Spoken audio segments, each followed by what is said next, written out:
The Peaceconferencing project started after experiences from 9/11.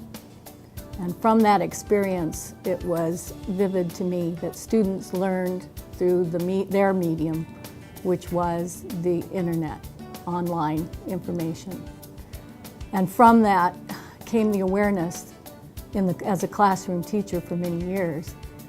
As a world history teacher, it was logical then to focus on world conflict, to help students understand their world using the internet and world access to press and foreign press. And with that came the idea of a simulation, to create a simulation to learn through experience. And that would be more participatory, and that would be project-based.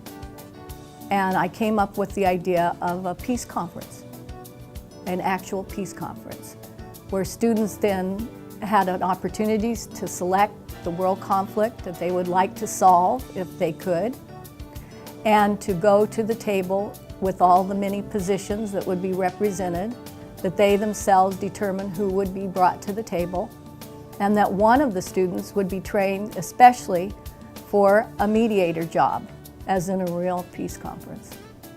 So how the open simulation platform came about was during our peace conferencing a few years ago, and a group of students thought about how to more easily connect with each other. So we thought of an idea to make a centralized site where we could all bounce ideas off of each other. The idea was, how do students learn best, and what's most appropriate for the 21st century? And the idea is to turn to their medium, the internet, to access the world press, to use the internet like it's supposed to be used, so that the integration between their lives and school lives are seamless. The first phase was kind of thinking of what needed to be done and the specific points that we wanted to get to our goal of easier communication. And then phase two was more how it was going to be done, how we were going to apply all these ideas that we had for dynamic communication between mediator and fellow negotiators. So last year's winner of the Dove Award was the Afghan team, and now we'll hear about their experience with the open simulation.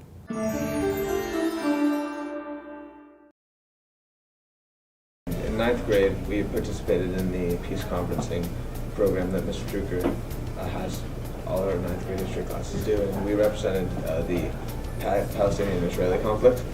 And so we kind of went through the whole process of negotiation through simulation, and we formulated a peace treaty. We ended up winning the Dove trophy.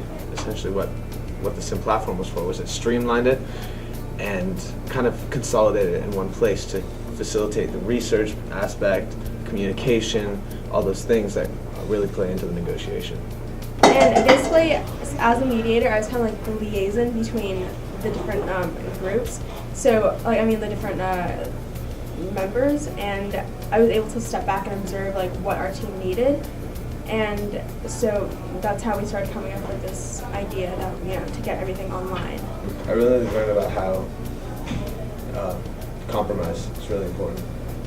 Using this consolidated format for the simulation platform, it's just very easy to kind of just go in and do what you need to do and discuss and research all those things that really come in and make the negotiation. I think it's a great way to incorporate modern technology into, an age-old diplomatic discussion.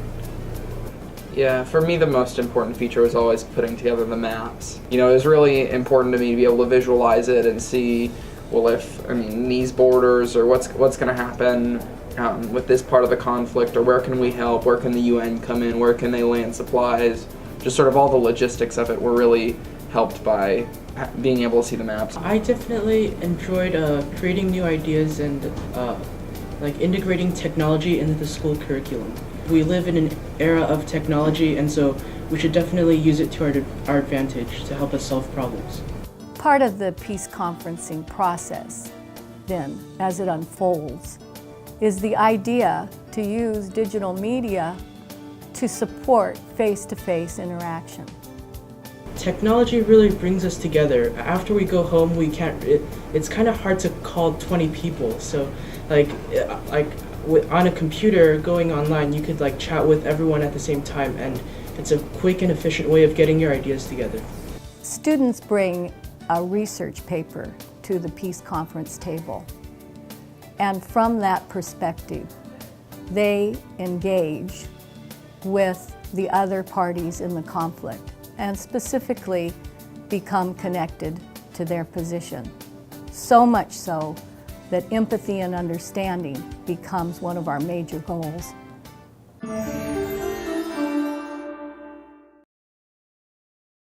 I was the mediator for the 10 days of talks that we had.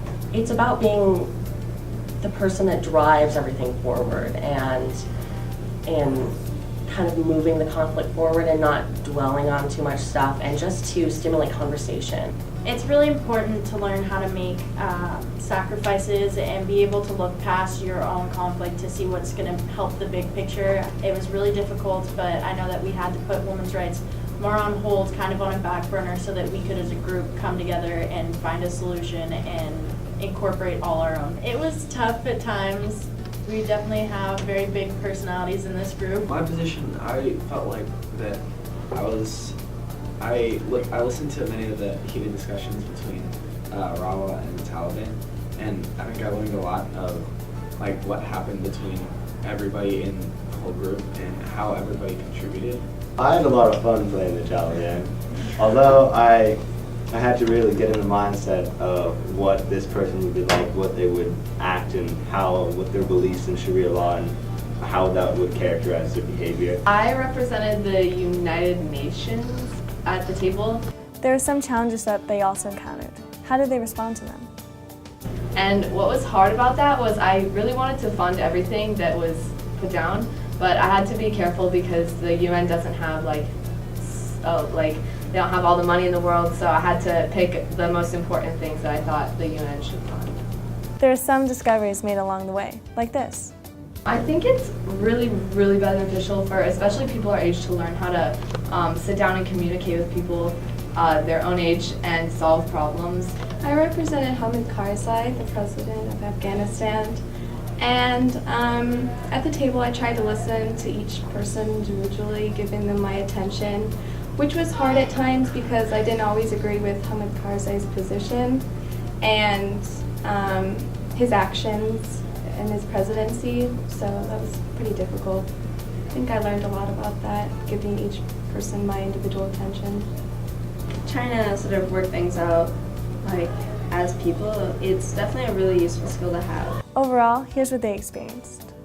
I think that what we hope is for other schools and other places to pick it up too, and to kind of unite not only our entire group together online, but give other schools the opportunity to kind of use that for their benefit too, because I know that it helped us a lot, that we wouldn't have come nearly as far as we did without it. We each played a really important role, and you might not be able to have that if we didn't have the system.